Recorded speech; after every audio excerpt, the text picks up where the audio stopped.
Hey guys, what is going on? My name is Tom Spark. Welcome back to another video. Now guys, if you haven't seen on my channel lately, I've been doing a lot of videos on Graphene.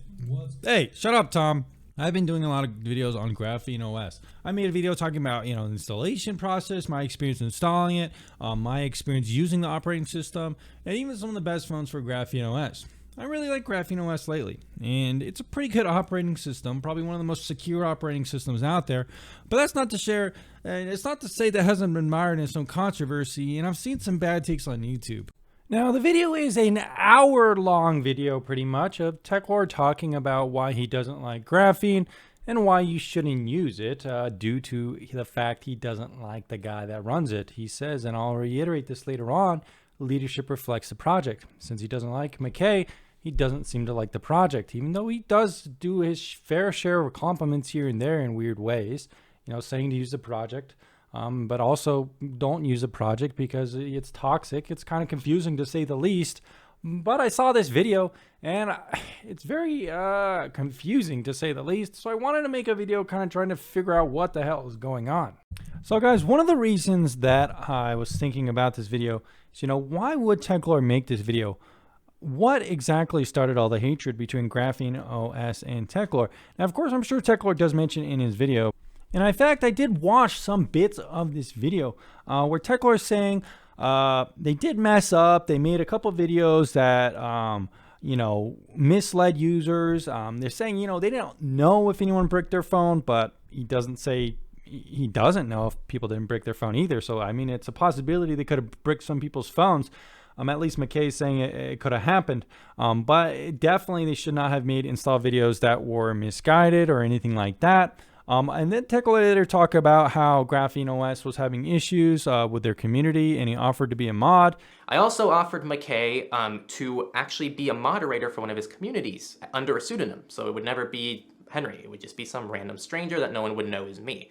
I offered this to him because at the time he was saying that they didn't have enough mods and they didn't have enough people helping manage his communities. So he was talking about how he's going to have to shut down his communities, which I didn't want to see at the time. So I offered to do this for him, and I was also left on unread. I did all these different things to help Micay and try to be there for Micay, and he completely threw it all out the window.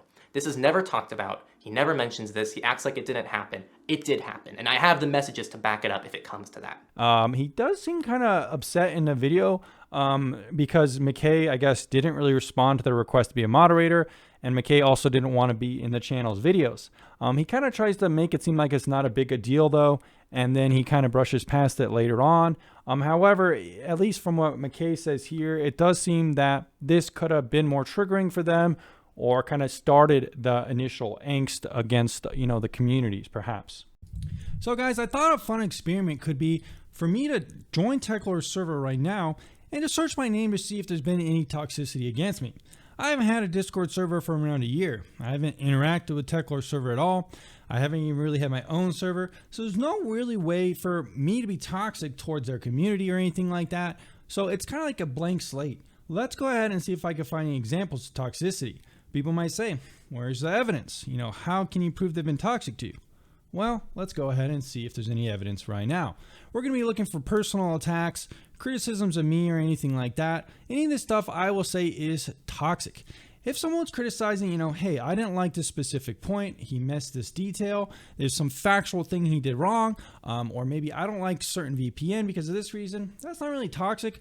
But I'm going to be looking for personal attacks, stuff that is just kind of lazy, uninspired, stuff that's attacking me as a person and not so much my content. That's what we're going to be looking for. Let's see how many examples of this we can find in this community right now, in the past, just by searching my name. I think this is going to give us a little bit of credibility when discussing the argument. Should we trust Techlore as someone who's claiming someone else is toxic, when his community very well could be the originating toxicity we're kind of trying to look for? So let's go ahead and see what's going on in this server. We're going to look for my name, Tom Spark. Let's go ahead and see what we can find. So right here we have some kind of moderator saying Tom Sparks. His reputation is -5,000, laughing face. Very mean stuff. We have stuff in May. So it seems like they kind of got bored of talking about me recently. I know they used to talk about me a lot more in the day. This guy's saying, Hey guys, I just watched Thomas Sparks, who are the best privacy YouTubers, and I'm pretty amazed. Yes. In a hilarious way, he proved again he knows nothing about privacy and security and shilled himself to the top. Absolutely ridiculous. So this is a moderator, someone in charge of his community, is being toxic towards me. It just honestly, is it a rule in the server that you're not allowed to be toxic towards someone? Not really clear. There's a little bit of wiggle room, you know. Like, hey, we didn't call Tom Spark the N-word, so it's fine, right? I mean, maybe if that's your rules, but it seems pretty toxic to me. In this video, actually, by the way, I did put Techlore pretty high. I later took down the video because I changed some of my opinions on some of these guys. But in this video, by the way, I did put Techlore pretty high in that video. Techlore did like my tweet on that video, so I wasn't toxic in that video. And their community kind of showing me that thanks, well, that's kind of toxic in my opinion. Again, looks like we have a moderator saying Tom Sparks Torguard moment, just kind of being toxic again. Now we have Tom Spark is officially confirmed to be a shill. Now thanks to this video. And honestly, you can see here, there's 18 pages of it. So 2020, Tom Sparks got me banned. Tom Sparks. Let's go to page 15. Lots of people talking about me. So this guy's being toxic because he didn't like that I like Brave. Jesus Christ. All right, so I made a video talking about my fan mail. This is 3 years ago. These people were still talking about me. So they didn't like my video about fan mail. Go to page 18. All right, they didn't like my Proton review, I guess.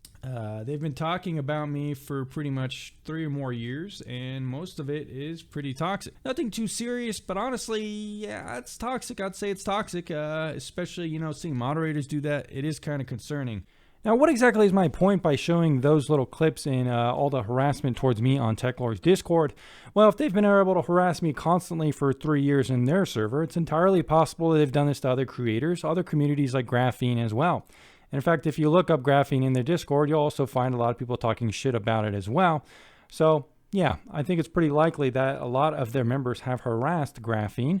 Maybe Techlore himself hasn't directly done it, but it's entirely possible behind the scenes he has encouraged or other of his community might have engaged in harassment of Graphene. That's just my speculation, but it does seem very likely based on what they've said about me for the last 3 years. But I think we do have to take a look at what Micay says about Techlore and perhaps why Techlore and his communities do hate GrapheneOS. And I found a post here where he's talking about it in this Linux forum or something like that. Micay says here, the YouTuber influencer, or Techlore in this case you're talking about, has spent months trying to create drama and direct harassment towards me. Seeing how his server's done that to mine, and I've shown you evidence, I could find that believable. And of course, I doubt Techlore would admit having toxicity towards my community either. People like you falling for it and propagating are helping make them succeed. They hold a massive grudge against me for not making them a moderator. So I guess Techlore wanted to be a moderator, but they didn't want him to. They were also upset I wasn't interested in producing content for their channel and promoting it. They expected I would be grateful that they made an inaccurate install video, which has led to many users bricking their devices. Yikes. We added safety checks to prevent the issues, and then they put out another video instruction on how to remove the check from the flashing script. They gradually started attacking us, particularly myself, and wrongly portraying GrapheneOS as simply being my pet project. I will happily talk about what has happened, which is going to make more people mad. I happily call out when people are doing something manipulative, dishonest, etc. Our channels are not lightly moderated. We hold people to a certain standard in order for these to be in places where people informed discussions happen. It's not to be somewhere where someone can spout bullshit about things and promote the software they support, even if that's GrapheneOS. I think there could be something to it. And in fact, with all my interactions with GrapheneOS, all my promotions of GrapheneOS, they've never really once thanked me or given me any press at all. But that's fine because I don't need it. It's a good project. It's open source. It's non-profit. I don't expect them to help my community at all. But perhaps that's not how it worked with Techlore's community. And it does seem to be that might has what started all this stupid drama in the first place. But what this video kind of alleges is that Daniel Micay, the creator of GrapheneOS, is toxic towards Techlore, CalyxOS, Seth Simmons, and more other people. However, that said, I don't think that's really true. GrapheneOS is an excellent project, probably the most secure Android operating system to date. And to say that some guy who works on the team who has his own problems reflects the project, that's kind of doesn't really make sense to me. I don't think you should be saying that. I don't think that's right. Not only that, but we could take a look at some of these takes in this video from Techlore, and honestly, some of them don't really seem to hold up that well. Like I said, I'm not bringing in my own drama, any of my own kind of opinion about Techlore Really. I'm just purely looking at the takes in this video. Now, we're not done. There's actually other people involved. So Micay doesn't just attack people in the privacy community. This isn't just about Android ROM developers and us. Here's a collection of... Just to make it clear, Daniel Micay has never attacked my community. No one from GrapheneOS has ever attacked my community. Admittedly, I haven't really talked that much about GrapheneOS, but I have talked to some of them on Twitter before. They seem friendly enough. I don't really see the issue there. I have never talked to anyone in any of my past communities had any issues with GrapheneOS, their communities. No one in my communities has ever said they're toxic, and no one really thinks they're toxic, besides, at least from what this video is the only one I've ever found evidence of people saying they're toxic. Now, I could be wrong here, but I have a feeling that Techlore probably doesn't mention in his video any admittance of wrongdoing. He probably doesn't say, we've been toxic to him, we apologize for it, or something like that. Or, we might have fostered some toxicity to his community and we apologize for that. I have a feeling that probably didn't happen. And if I'm wrong there, I apologize for that, and good for you. However, it only took me around 5 seconds on Twitter. I just kind of wanted to look at some of the previous GrapheneOS drama. I wanted to find some examples of, when I was talking to them and my good interactions. Of course, Twitter has a horrible search policy, and it's very hard to find past conversations. Oh, wait. Am I being toxic right now? Twitter! Help! Somebody send help for Twitter! Tom's being toxic! Anyways, I was very easy to find toxicity against GrapheneOS. Just happened 2 days or 3 days ago. This guy's claiming GrapheneOS is a honeypot. One of his primary reasons for not liking Graphene is the fact that Micay keeps latching attacks on anyone who dares criticize his buggy firmware. The fact that there's not one shred of evidence outside his claims a tight-knit circle. None of that is evidence. So once again, I'll be talking about this a lot in the video. This claim of no evidence, as if no one in the privacy community knows how to use a way to obfuscate evidence. No one in the privacy community knows how to use a VPN, make sock puppet accounts or anything like that. Who's this guy? Drake and Black Knight, Witch, ex-Navy avionics, Android modder hacker. So I don't know who this guy is. Clearly anonymous. Clearly doesn't want anyone to know who he is. Well, honestly, his political opinions don't seem that bad, but honestly, criticizing a project for being buggy and unusable, and then goes on to say something about Micay launching attacks on people, seems like this guy might be a Techlore fan, seems like he might watch that video, and the fact that Techlore's whole point in his video, as you'll come to see, is that Daniel Micay is toxic. Honestly, it seems like the only result that's happened from this video Techlore has made more people toxic against Daniel Micay, which I do find to be ironic. But yeah, I don't know. It just seems weird. It's like GrapheneOS is a mobile operating system for privacy and security. Why would you even get involved in like the community or trying to talk to the guy who makes it? It's like, just let them do their thing, right? At least that's my opinion. Of pictures of just random people that have triggered Micay. Micay accused Element, the Matrix client, for allowing this scam because someone pretty much pretended to be him and put a dot at the end. He calls this an exploit. So in this part, he's saying that Daniel Micay, the leader of GrapheneOS, is saying that it's some kind of exploit where someone is impersonating him. The Techlore thinks this is pretty funny, but honestly, I could see this being pretty annoying. If you're the leader of a project, you don't really want people attacking your own community and coming in, making fake names and stuff like that. And I could see it being an issue, especially when Element and these kind of things are their main kind of way to interact with communities. But I do think this is kind of a fault of the software itself. You're kind of relying on these decentralized nature of Matrix as a platform. Not being able to moderate correctly could be an issue. I see how he could think this is annoying. Is it an exploit? Well, not too sure about that. If we look at the screenshot, though, we could see the information we have is what users have communicated to us and shown us in screenshots. Don't have all the details on what's happening ourselves. Take advantage of user interface designs to trick people is an exploit. So Daniel's saying, his argument here is saying that using an interface way to an interface design flaw to trick people is actually an interesting point and is a form of maybe something like an interface exploit. Saying here, his point is that the way Matrix kind of formulates these tags by doing the colon here with a period, it can be kind of deceptive to people. Stray fix could be that Matrix kind of changes the way that looks so people don't get confused. Maybe there wouldn't be a colon, maybe just that stray cat at matrix.org or something like that. It does seem to be something called the IDN homograph attack. So honestly, he does kind of have a point here, and he goes into it later, displeasing the display interface to trick people. So honestly, he kind of has a point in my opinion. The GrapheneOS project. Here's him talking about PayPal and the fees for PayPal in India. I'm not really sure why Techlore uses PayPal as an example. I mean, come on, why is Techlore acting like PayPal needs to be defended? PayPal is a corporate conglomerate entity that most people in the VPN space don't like because it's restricted a lot of VPN uses. They'll cut off VPNs whenever they want. They're a very centralized company, not very privacy friendly, and honestly, they do have a lot of fees. If you're a freelance worker, anyone like that, you know that fees that PayPal takes is ridiculous. So the fact that Daniel Micay is criticizing PayPal for fees, like, I mean, come on, that's fine in my opinion. Go ahead, criticize them as much as you want. Now you might be saying, what's the difference between people criticizing GrapheneOS? You know, if it's also kind of like a public thing as well. Well, the difference is that I think we should be a little nicer to GrapheneOS. It's a nonprofit organization, as from what I know. It's made for security and privacy.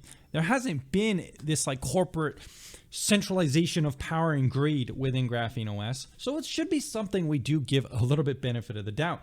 Not only that, but there's a difference between attacking GrapheneOS for being unsecure, criticizing very specific things like Micay is doing with PayPal, versus saying you shouldn't use GrapheneOS because Micay is some kind of lunatic attacking everyone who criticizes his software. That's making it personal. Is Daniel Micay criticizing a puppet company on Twitter making it personal?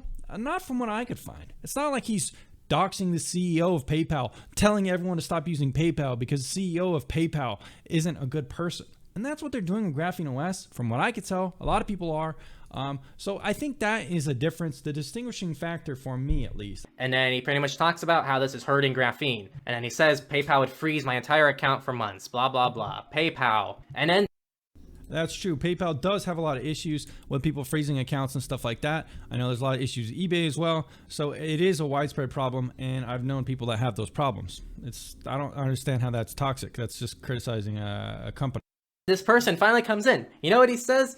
Every time I've asked... This clip, Techlore saying, using the argument that, like I said in the beginning of this video, if there's no proof, it means it pretty much didn't happen.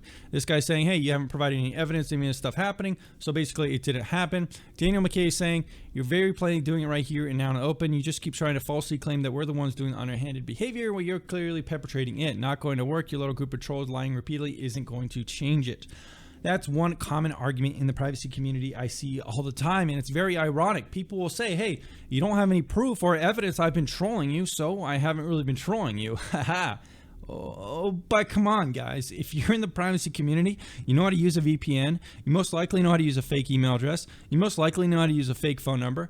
You're not going to be caught trolling, so stop asking people for evidence that you've been trolling when it's not really something that's going to be achieved. Maybe if you're in some other community where it's easy to find evidence for specific things, people have public faces. If you're just some anonymous person on Twitter, some anonymous person on one of these chat platforms, there's not really going to be evidence. So the fact Daniel Micay might not have evidence doesn't prove anything. It just means that we're in a privacy and VPN community and there's no evidence for really anything, and toxicity is rampant because of that.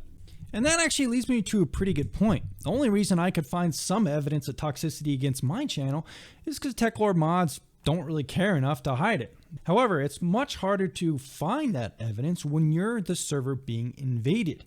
Take, for example, if I made a server. It would be very hard for me to find evidence of people trolling me or who's doing it, because people could very easily make alternate accounts. Like I said, you could bypass bans by using a VPN, make fake phone numbers, fake accounts. You can't really find evidence of who's attacking you. It's very difficult. And to just act like Daniel Micay could do this very easily, if he has a centralized server where he's talking with the community, it's very easy to attack it. It's hard to find evidence of who's attacking it. It doesn't take a genius to figure that out, in my opinion. Asked you to provide evidence of spreading misinformation and coordinating attacks. You failed to provide any. Like, what does he want him to do? Does he want Daniel Micay to post his public IP address and dox this guy? He's not going to do that anyways. There is, however, a clear set of lies from you and your supporters. Okay? And this is on the money, because as I've shown you throughout this whole video, there is almost never any evidence, and he accuses everybody of doing it. Again, I didn't watch the whole 50-minute here. I don't have time for that. But once again, I don't know why Techlore's expecting evidence. There's not going to be evidence. I've had people troll my communities. Like I said, I can't really get evidence because they're just all sock puppet accounts. I've also had people DDoS my website, leave thousands of fake comments. Did nothing happen? Is my channel like, can I say nothing ever happened? No, nothing. Things happen. I just don't have the evidence because people know how to use the internet when they're doing these things. There's not going to be evidence. That. This was a really good research paper. Not only that, but how would you portray the evidence? Are you going to show Discord screenshots, element screenshots? You could edit the HTML, you could Photoshop things, you could deepfake things nowadays. It's not that hard, and you can even manipulate video evidence as well. So if there was evidence, people like this, people like Techlore, people like that are asking for evidence, could easily say it's manufactured evidence. It's not real evidence. So there really is no answer to that question there. That was written covering the security differences between iOS and Android. And then Daniel Micay responds because he disagrees with it. And he says the authors aren't familiar with how it's developed and also are clearly biased. So he kind of briefly is going over this. I want to read some of this and see what he's saying. GrapheneOS could be more secure. Which I read it. They aren't. He has beef with Signal, the secure messenger. He pretty much tried to report an issue and then Signal blocked him, likely because he was being toxic. Here's him attacking Namecheap because they didn't. Well, to be honest, there has been a lot of issues with iOS lately, so Daniel Micay could be on the ball. iOS has huge vulnerabilities that have really been pissing a lot of people off. Not only that, Signal requires phone number, has a lot of things going on with it too that can be questionable. So honestly, again, attacking corporate entities isn't really the same as, criticizing them publicly on your Twitter, recommending changes and stuff like that, giving your own opinion. Honestly, Techlore probably doesn't know what he's talking about compared to Daniel Micay. If Daniel Micay is criticizing an operating system, a mobile operating system, he might know what he's talking about. He is developing one. He's the lead developer. Techlore is just some guy, got a graphic design major, started making some YouTube videos because he likes privacy. Nothing wrong with that, but again, he's acting like Daniel Micay doesn't know what he's talking about. I feel like he probably does. He did create GrapheneOS, and iOS has a lot of security issues, that's for sure. Didn't hand over a domain to him. So Namecheap is also anti-GrapheneOS. Here's LinkedIn. He pretty much says LinkedIn doesn't, they're malicious because they don't have blah, blah, blah. And then again, LinkedIn, huge corporate entity, very privacy invasive. Not sure why it's illegal to criticize them. A lot of security issues, a lot of privacy issues with LinkedIn. Namecheap as well. Not the best in either in my opinion. GoDaddy as well. If you're going to brush this off. Also, GoDaddy, lots of problems with that website. I could just post everything right here on the website. Again, Daniel Micay criticizing these corporate entities. I don't see anything wrong with off by directing me to forums that do not cover this and do not provide a way to contact you about it. I need to start what? I need to start talking about that on my timeline, and I'll use the official GrapheneOS account too. Oh, and then he says getting a lawyer involved is not exactly a diplomatic way to start things out. I intend to try getting in touch with their abuse teams. If they make that difficult, delay for too long, or don't act what's happening, I'll move on to drawing attention to what they're probably never hostile towards him. Here's him repeatedly with tech companies. Facebook, PayPal, the same exact things to all these different people. He calls people ignorant. He says that they misinterpret him. He thinks that they're. Well, he keeps going on. Clearly seems to be finding a resume for Daniel Micay. But honestly, I don't have time for this. I don't have time to look at all these examples. From what I've seen, though, it just mostly seems to be Daniel Micay being outgoing on Twitter, criticizing public traded companies that, for the most part, aren't very good companies. GoDaddy, PayPal, criticizing some of those companies. Not a big deal to me. Honestly, go ahead. These companies need criticism. They need to be fixed. It's not toxic, especially if you're doing it publicly, not behind sock puppet accounts. The fact that Techlore can find evidence of Daniel Micay's toxicity, in my opinion, kind of actually means it's not really that toxic. He's publicly saying this stuff, which means that he's willing to stand behind it. He knows what he's talking about. He's a lead developer of one of the most secure operating systems. I'm not trying to chill out for this guy, not trying to stand out for this guy. I just see this video making the rounds, and I've seen some people even comment on it, which is kind of sad. I think I actually saw Luis Rossman comment on this video. Yeah, let me see right here. I think this is the real account. If I click on it, it is him. So the fact that he saw this video and is influenced by the opinion This is very informative. I'll give you a thumbs up there, Lewis. And unfortunate. So it does seem like this video is kind of casting graphene in a bad light. Like I said in the original beginning of the video, leadership reflects the project. Is a developer being outspoken on Twitter, speaking his mind, toxic? Well, I don't really think so. Is him criticizing other public companies for their things they do wrong a bad thing? Especially companies like LinkedIn and other companies like PayPal, which aren't that good at companies. Is that a bad thing? I don't think so. I think it should be encouraged. Like I said, I don't really think they're toxic. I don't think they've ever been toxic to me. I've interacted with them a decent amount on Twitter. No toxicity at all. So honestly, guys, if you've come to the end of this video wondering the question, is GrapheneOS toxic? Well, I don't think so. I don't think they're toxic at all.